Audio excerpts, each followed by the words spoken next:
রমজান মাসে ছিল আমাদের প্র্যাকটিস টাইম, প্র্যাকটিসের পর এখন তামাম বছর সেই প্র্যাকটিস অনুযায়ী আমাদের চলতে হবে। রমজান মাসে আল্লাহ তাআলা কেমনে আমাদেরকে প্র্যাকটিস করিয়েছে।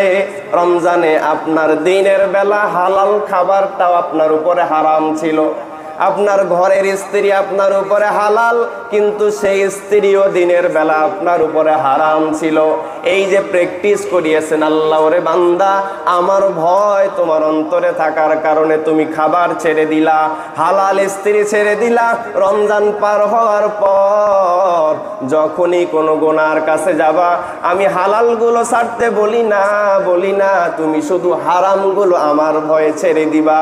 আর যদি ওই ভয়ে হারামগুলো ছাড়তে পারো রে বান্দা, শোনো তাকওয়াওয়ালা বান্দাকে আমি 2টা জান্নাত দান করব। এই জন্য আল্লাহর ভয়, যেমন রমজান মাসে রোজা রেখেছিলেন কার ভয়ে? সবাই বলেন, আল্লাহ ছাড়া কারো ভয় ছিল না। আপনি চাইলে ঘরের ভিতরে পানি খেতে পারতেন, কিন্তু খান নাই, কারণ জানতেন কেউ না দেখলেও আমার আল্লাহ আমাকে দেখতেছে। আপনি চাইলে হোটেলের পর্দার ভিতরে অনেকে খাইছে, আপনিও খাইতে পারতেন, কিন্তু ওই যে মালিকের ভয়, ওই ভয়ের কারণে সব পাপ ছেড়ে দিলেন, ভয়ের কারণে খানা পিনা ছেড়ে দিলেন, হালাল স্ত্রীর সংস্পর্শে যাওয়াটাও ছেড়ে দিলেন। আল্লাহ বলে এই প্র্যাকটিস অনুযায়ী যদি সারা বছর কাটাতে পারো রে বান্দা, ওয়াল্লাযীনা আমানু ওয়া কানু ইয়াত্তাকুন ইন্না আউলিয়া আল্লাহ, বলে ও বান্দা যদি তুমি আমার বন্ধু হতে পারো, লা খাউফুন আলাইহিম, তোমার কোনো ভয় নাই, ওয়ালা হুম ইয়াহজানুন, তোমার কোনো টেনশন নাই। কি করলে বন্ধু হবা? 2টা গুণ অর্জন করো রে বান্দা। ওয়াল্লাযীনা আমানু, তুমি তো ঈমানদার, ওয়া কানু ইয়াত্তাকুন, রমজান মাসে যেই তাকওয়াটা অর্জন করেছো, এই তাকওয়াটা তামাম বছর ক্যারি করো, এই তাকওয়া অনুযায়ী পুরো বছরটা চলো।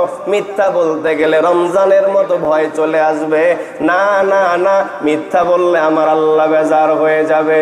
কারো উপরে হাত দিয়ে জুলুম করার আগে ভিতরে ভয়, এই হাত দিয়ে জুলুম করলে জাহান্নামের ভয়, আল্লাহর ভয়, পরকালীন জীবনের ভয়।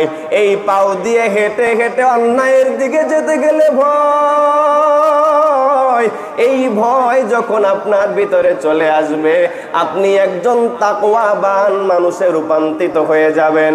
আর তাকওয়াবান মানুষে রূপান্তরিত হতে পারলে আল্লাহ বলেন, ইন্না আকরামাকুম ইনদাল্লাহ, ও দুনিয়ার মানুষেরা শোনো, দুনিয়ার মধ্যে আমার কাছে কোনো সাদা মানুষ দামি না কালো মানুষের থেকে, কোনো পাওয়ারফুল মানুষ দামি না কোনো পাওয়ারলেস মানুষের থেকে, কোনো উন্নত পরিবারের মানুষ আমার কাছে দামি না নিচু বংশের মানুষের থেকে। ইন্না আকরামাকুম ইনদাল্লাহ আতকাকুম, তোমাদের মধ্যে যেই বান্দার দিলে আমার ভয় আছে, তাকওয়া আছে, তামাম দুনিয়ার মধ্যে আমি আল্লাহর কাছে ওই বান্দার বড় দাম। এই জন্য আল্লাহর খাতায় আপনার নামটা যদি দামি হিসেবে লেখাতে চান, ওই রমজান মাসের মতো তাকওয়া নিয়ে নিয়ে পুরো বছর চলতে হবে। পারবেন না ইনশাআল্লাহ? বলেন ইনশাআল্লাহ।